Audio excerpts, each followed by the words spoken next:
The book in your hand is the one I wish Meghan had been able to read before she packed up her house in Toronto and boarded the plane to England to plan her wedding to the younger son of the heir to the British throne.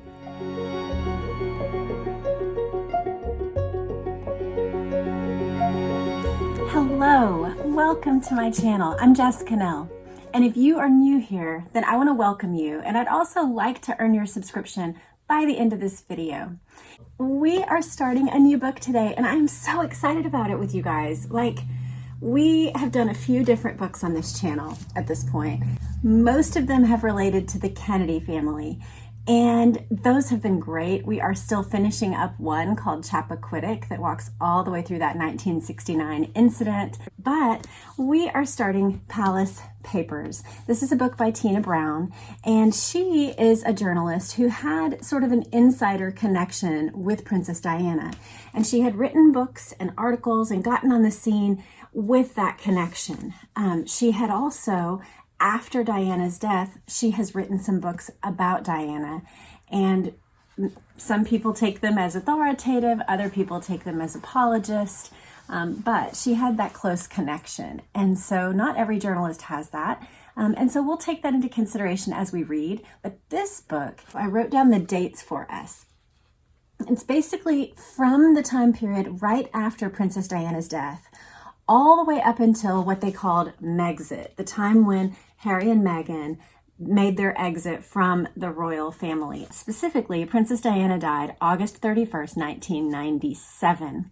And so this book is going to take us through the aughts and the teens into, the book actually was published in 2022, April of 2022. And that was a busy time for the royal family because the royal exit of Harry and Meghan had been in January of 2020. They had done their Oprah interview. Prince Philip had passed away. And then about a year after those events of Oprah and Prince Philip, this book was published. Well, within 5 months, Queen Elizabeth had passed away after this book was written. So this book actually will hopefully do a very good job of kind of crystallizing the mood and also get us acquainted with the events between the deaths of these two great women who have influenced the British royal family. And of course, we're going to be getting into each of these figures and the roles that they have had outside and then inside of the royal family, as well as these men here. And so I'm looking forward to it with you guys. There are such fascinating personalities, fascinating stories here. Scandal, love, betrayal, all sorts of very human stories. And that's my goal whenever I come to a book, is not just to read it for salacious gossip or that kind of thing, but to get my bearings. I'm an American, I'm a Texan. And so to get my bearings with particular events, especially the timing of things and how they influenced one another. I find that really fascinating, but also to understand personalities and those dynamics and the relationship dynamics that come as a result of personalities and events. One thing I will say, if you've never been with my channel, is that we do not simply read the book. I actually just did that with Jane Austen's Mansfield Park because it was written before 1924. And so legally, I can just do this as an audiobook. I can't do that with this book. For this book, we are using it for our own educational purposes, and we read a selection and then talk about it together. And I'll give commentary or raise questions that I have, or share information that I happen to know, or bring back information from another chapter. So that's how we move through these books. It is in a conversational book club style. And if you're looking for somebody to just read the book, then you can head over to Audible, and I'll even put a link in the description. You can find the audiobook and just read the entire thing cover to cover without any of my commentary. But we are here for more of a book club format, and I hope you'll stick around for that because it's fun.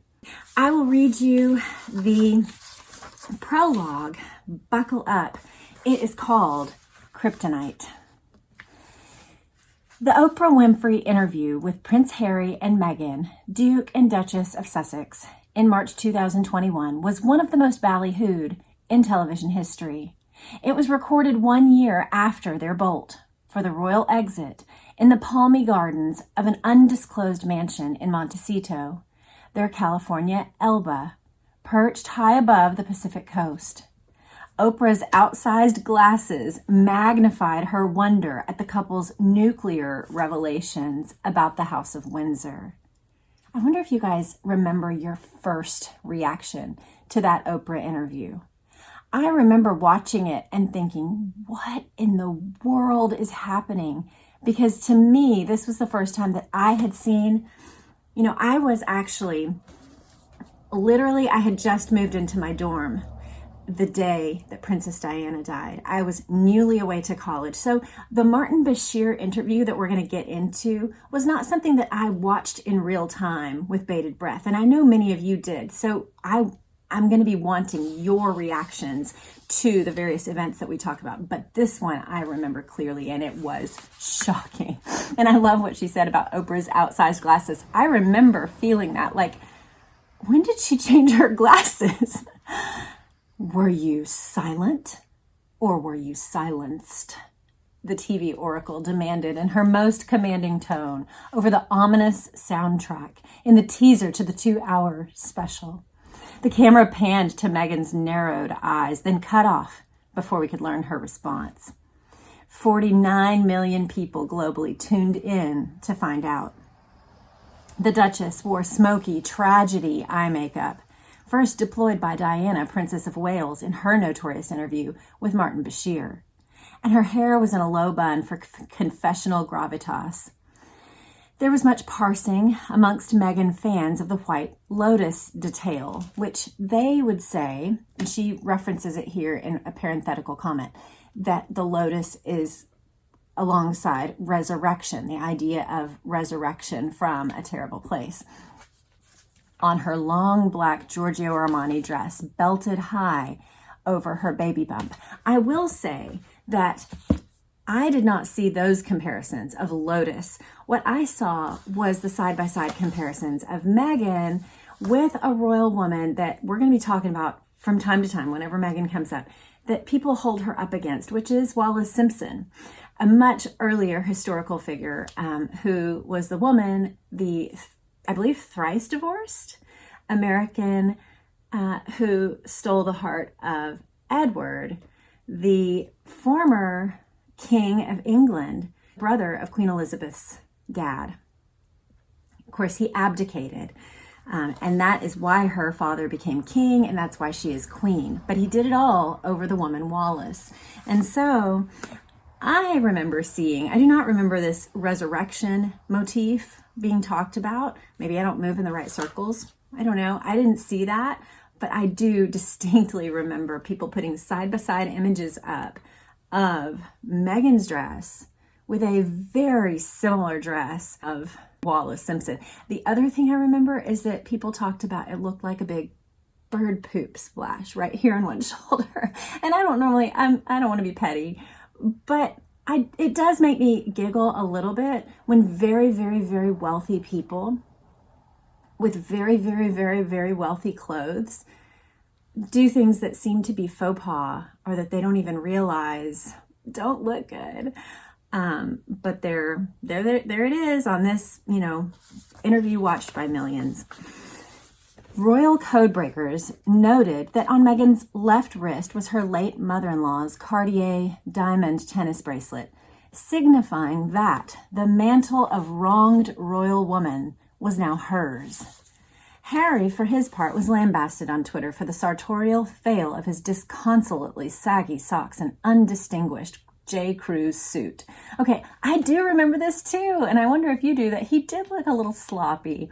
And people were talking about, wow, he doesn't have a royal person to dress him anymore. But the other thing I just want to say to you guys is that I think we're going to get excellent writing here from Tina Brown. The disconsolately saggy socks. I love how she describes this, and I hope she keeps bringing it for us because this is going to be fun. The main theme of his complaint was that his dad, the Prince of Wales, had misread his statement about seeking financial independence and cut off his money. A damning charge sheet was presented by the House of Sussex. Institutional disregard of Meghan's mental health, the palace's inaction, and her character assassination by the press. family jealousy, and most serious of all, the explosive charge of racism against an unnamed royal family member who had raised concerns about how dark-skinned the unborn Archie could be. It was kryptonite. Well, it was kryptonite. It couldn't not send an explosive series of events off in the royal family that we're still watching to this day, right? I mean, up until literally today, there are headlines being written about how the royal family doesn't trust Harry. It couldn't help but send off an explosion in the royal family. Prince William's terse response several days later to press, trailing him on an engagement, was, "We are very much not a racist family." But how would he know? Meghan Markle is the first person of color to marry a Mountbatten Windsor, and the diversity percentage among Buckingham Palace employees is 8.5%. So it sounds to me, and I've had a reader warn me about this, that Tina Brown is in this book, because of the timing of when she published it, that she is sort of taking a soft pro-Harry and Meghan stance. And that she's saying basically, Prince William doesn't know. And I think, I'm sure that can be true. I think racism is one of those tricky topics that sometimes you can have grown up in an entire system and not realize that certain ways that people speak are inappropriate. However, I think someone who is aware of the general idea of racism and then grows up in an environment where comments like that are occasionally made does indeed know the difference. And the reason I know that is because that was my experience. I didn't grow up in a racist home, but I had extended family members who would occasionally, like when I'm at their house for the summer or whatever, make inappropriate comments that I knew, because I had an education of what was unkind to others, what was demeaning and disrespectful to fellow human beings, and because I had been taught to love others and that we love all different kinds of people and that God made them all and we love them all, I knew inherently that those comments were out of place. And so I don't subscribe to the idea that Prince William, a perfectly, a man in perfect possession of a brain, is somehow walking through life in his 40s completely drenched in racism and having no idea how to judge it. I just don't think that's true. I think we all carry within us the capacity to discern, and our discernment can be off. So if you grow up in a super negative family about some particular thing, and then you learn that actually this is normal, you might still have that pull. But I don't believe that you can totally, how did she say, but how would he know? I don't think it's impossible for a person whose brain is working remotely healthy to be in their 40s, to have been informed about the world, and yet have zero clue how to judge whether or not their family has any racism in it. I think that's just a stupid comment by her. I don't think only a person of color can tell us whether or not something is racist. I think our own hearts can inform us about whether or not there is ill meaning in something, in the way that we're sitting. Now, that's not to say we can't learn, something might be offensive. Okay, I'll change my thoughts. But this idea concerned me, and I'm going to keep an eye on it, because I'm not interested at all in reading long stories about how, well, this is all what happened. It's all in this vein. But actually they don't even know. I think that would be nonsense to say that he had existed in this whole family this whole time and just has no ability to judge whether or not he happens to be in a racist family. So even in his comment, that doesn't mean that there's not one family member that has old ideas about things that are wrong or that have any tinge of racism. But he's saying, we are very much not a racist family. The social media maelstrom immediately showed a heated transatlantic divide in the audience reaction. The British response was predominantly of outrage at the display of such arrant disrespect for the monarchy, and an angry focus on the many disputable, unchallenged claims by the couple. I forget, there are whole videos, y'all can go watch them. I'm not gonna, go into all of it here, but there are whole videos that talk about like the 17 lies in Meghan Markle's, assertions in the Oprah interview or that kind of thing. There were quite a number of pretty verifiable lies or miscommunications that happened in that interview. So that would be quite a blow if you were on the receiving end of just such public airing of grievances. There was widespread skepticism at Meghan's assertion that she had nowhere to turn with her thoughts of suicide. I am going to occasionally read this word. If we get into the actual discussion of it, I may have to use guarded language. I don't want to get demonetized. I want to be able to continue doing videos like this. I do them to help support our family. And so, I have to walk that line. So if you hear me using like code words occasionally for that sort of topic, you'll know why. Wasn't Harry, who had himself spent several years in therapy, also one of the founders of Heads Together, a royal initiative with Prince William and Kate to end the stigma around mental illness? Whatever adjustment problems Meghan experienced, they were clearly too painful for Harry to watch. So she is giving some balance there of saying, it doesn't pass the sniff test, that you had no one to talk to. Harry himself had dealt with mental health issues. He had seen therapists. He was already into the vein of his life when he was embracing the idea of therapy as the way to go through trauma. And not only that, but he had paired together with William and Kate to start this organization that was to do precisely that, to end the stigma around mental illness. So then for them to go within a number of years onto television and say that she just had like nowhere to go, she had no one to turn to, nobody that would she didn't even know where to go. Nobody talked about these things. It doesn't pass the smell test. It just doesn't seem at all true to me. What do you think? Let me know in the comments. Meanwhile, Americans who have never forgiven the Windsors for their rejection of Diana mostly went the other way and cheered the Sussexes for blowing the whistle. Even President Biden's press secretary, Jen Psaki, she's the red-headed one, short redhead like this. She now is on television stations. She has her own shows, but she weighed in, praising Meghan's courage for airing her anxiety and depression. Look, everybody feels anxious sometimes. Everybody goes through seasons of sadness and sorrow and depression. Saying that you're courageous just for airing those things seems a bit far to me. That you had resources available to you. You had resources more than perhaps almost anyone in the world. Now, it might have been tricky, just like, have you guys seen the King's Speech? Like, there's that movie with Colin Firth where this was Queen Elizabeth's father, but he had difficulty speaking. And so they did have difficulty retaining a speech therapist to help him. And they used fake names and they set up appointments under different names. And at first, the person didn't even know who his client was going to be. I'm sure it's tricky when you're a famous person, but you also find ways to do that. And especially if your husband has a health initiative to end the stigma of mental health, you could find a way. So for Jen Psaki to say that this was such a courageous act just bugs me. Less discussed were Meghan's puzzling and, to me, fascinating comments about her lack of preparation for royal life.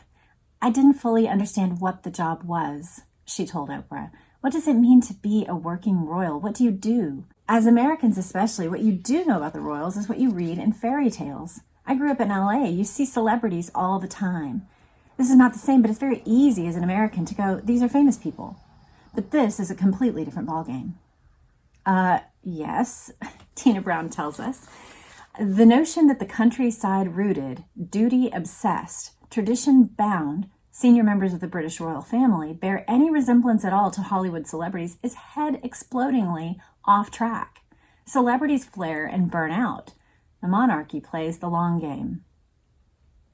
Queen Mary, who was the Queen's grandmother, said, "You are a member of the British royal family. We are never tired, and we all love hospitals." I think this one thing is what some people point to with Meghan, as that she just had a wrong perception. She just didn't know what she was getting into. She also made the claim at one point that she didn't research. She didn't do any online research about the royal family, y'all. She didn't read about it, nothing. And it's like, I don't believe that for a second.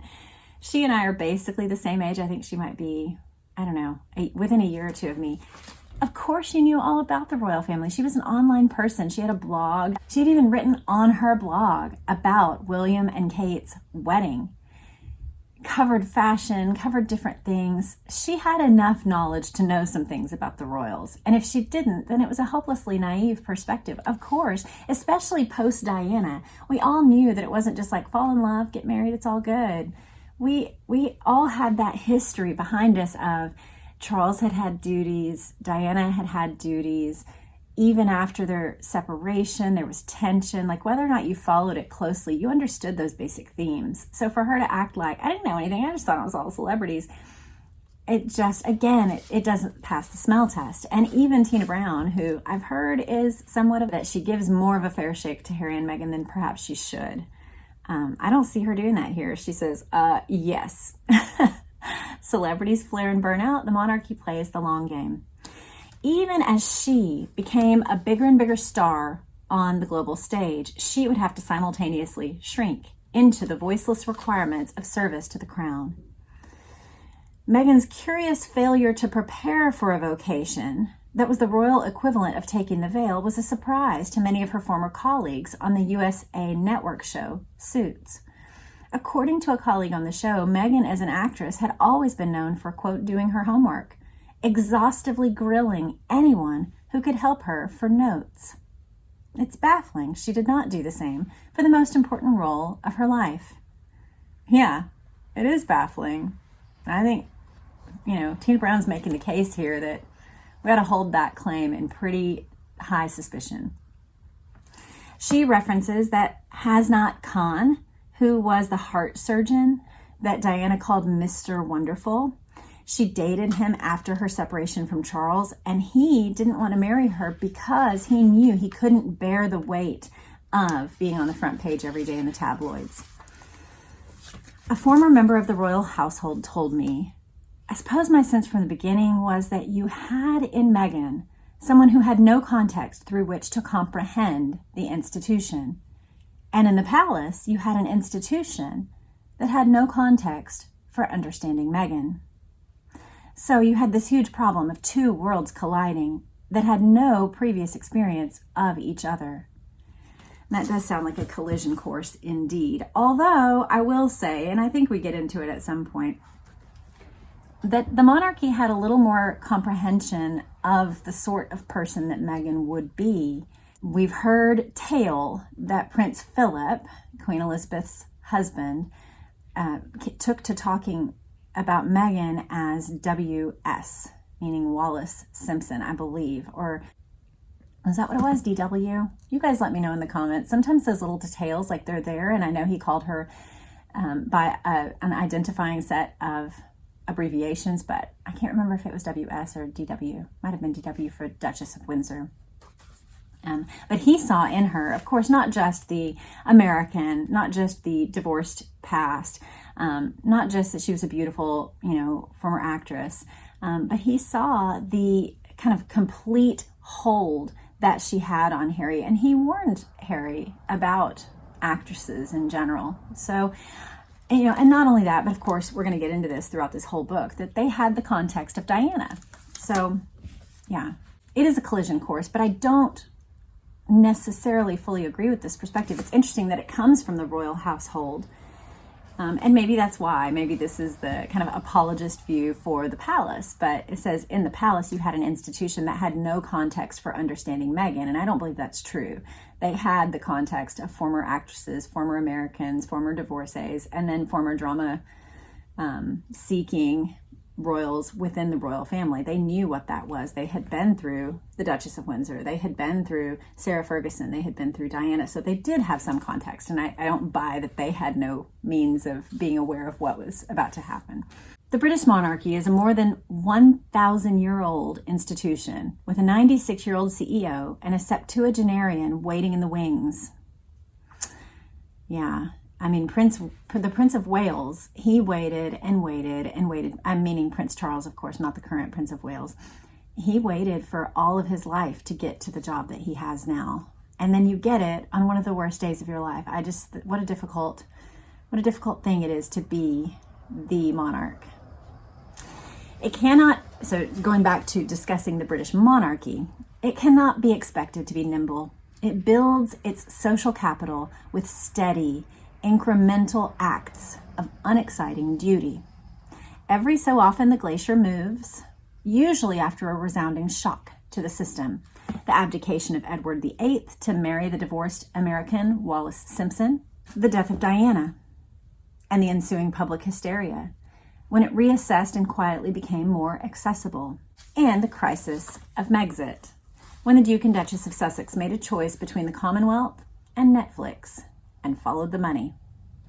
It will be several years before we know how seriously the monarchy has reckoned with its failures to reflect the diversity of the country it symbolizes and works for. So this is the context that she's writing in. How she's like, we don't know yet.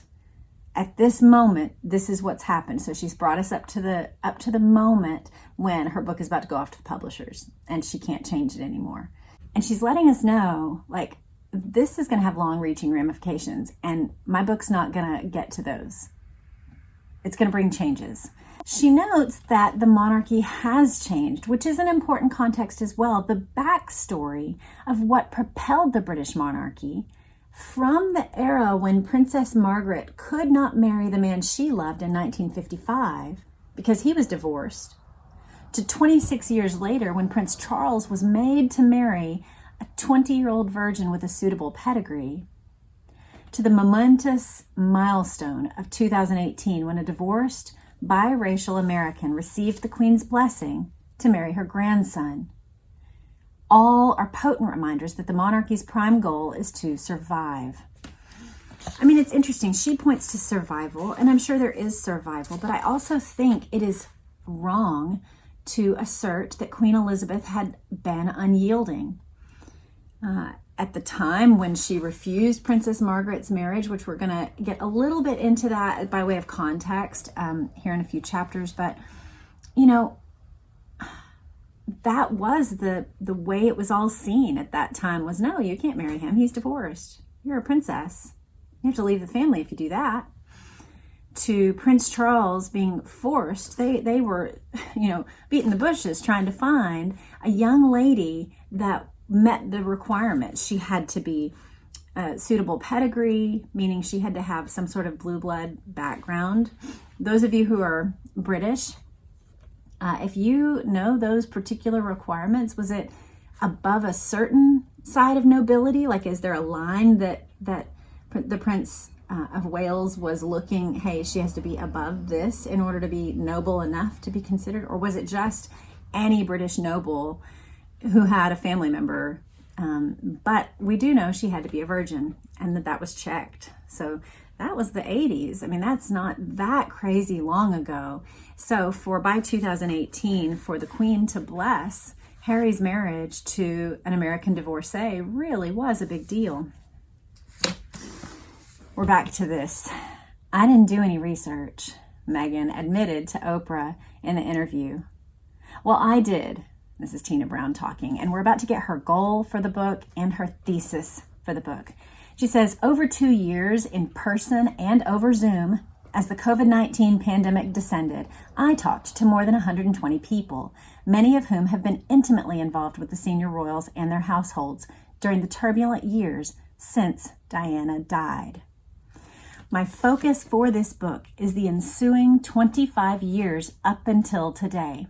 So we're getting in this thick book, which it is thick, 25 years of British family history. But as we shall discover, the fascination of monarchy is that its themes and its problems repeat themselves over time through its reliably fallible and all too mortal protagonists. To understand the House of Windsor as it is today, one must understand the forces, human and historical, that shaped it. So this is what we're going to get. Diana, Camilla, Charles, Philip, Margaret, Andrew, and more recently, William, Harry, Kate, and Meghan, and their families. We shall travel back in time from World War II to the lurid 90s, from modernizing millennial Britain to the peak London of the Olympics. From the angry divisions of Brexit to the shared pain of a world pandemic, we shall meet prime ministers, influential courtiers, powerful spin doctors, lowly hangers-on, lovers, rivals, and even outright enemies. We'll parse the layers of aristocracy, as well as the complex relationship between the royals, the media, and the public. Above all, I hope we will get closer to understanding the woman who matters more than anyone else, the Queen. On that point, I have to let you guys know that I am absolutely a huge fan of Queen Elizabeth. She, to me, was not only the model of what a monarch needs to be, steadfast, responsive, and yet able to rise above the immediate demands of a moment. So able to do both. She did learn to respond. We watched that in real time in this ensuing event of Princess Diana's death.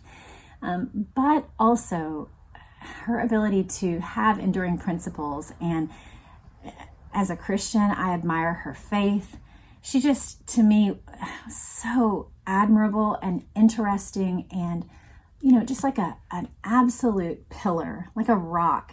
And I admire her very much. So I love this goal of getting closer to understanding the woman who matters more than anything else, the Queen, this 96-year-old CEO that she talked about. And of course, she's been lost since the writing of this book. So this book will always talk about her in the present tense, which will be a nice thing for us all to really take in the living Queen Elizabeth. Here is her final paragraph in this prologue, and it's where we'll leave things today. But I think it's really interesting, and this is the outcome that Tina Brown would wish for. She said, "The book in your hand is the one I wish Meghan had been able to read before she packed up her house in Toronto and boarded the plane to England to plan her wedding to the younger son of the heir to the British throne. She would have learned that no one is a bigger brand than the firm." The firm, of course, being the British royal family. So we will leave it there. I am interested in your comments. I would like to know, what questions do you have that you're hoping this book will answer? Are there particular chapters in the British royal family life over the last 25 years that you're looking forward to revisiting in this book? I think for me, one of the things that I don't at all have a good grip on is like the role that Fergie played. Particularly, I know she and Diana were like perceived as besties early on, that they really got along well. They were a power friendship and going to be an enduring one. And it turns out that Diana, of course, passed away, but now Fergie is sort of back in the royal circle. So I'd like to understand more about Andrew and Fergie. And of course, I'm fascinated by William and Catherine's relationship. I love the interesting relationships between King Charles and his sons. I find that really fascinating. Of course, the relationship between King Charles and his late mother was its own interesting study. And then, the downfall of Harry and Meghan, always fascinating. And I think the transformation of Camilla is another story that's going to be very fascinating in this book. So let me know what you're most looking forward to. And I hope you'll make it for every single one of these, y'all. I'm looking forward to, just like we had with the Kennedy book, a great conversation happening down in the comments. That's sometimes my favorite part. Like, the reading is great, but then when you guys bring, hey, you got to check out this article, or it wasn't quite the way she said, you got to look at this, or, as we riff on the topic together, it becomes so fun to me. So I hope to see you there in the comments. Please share this with a friend.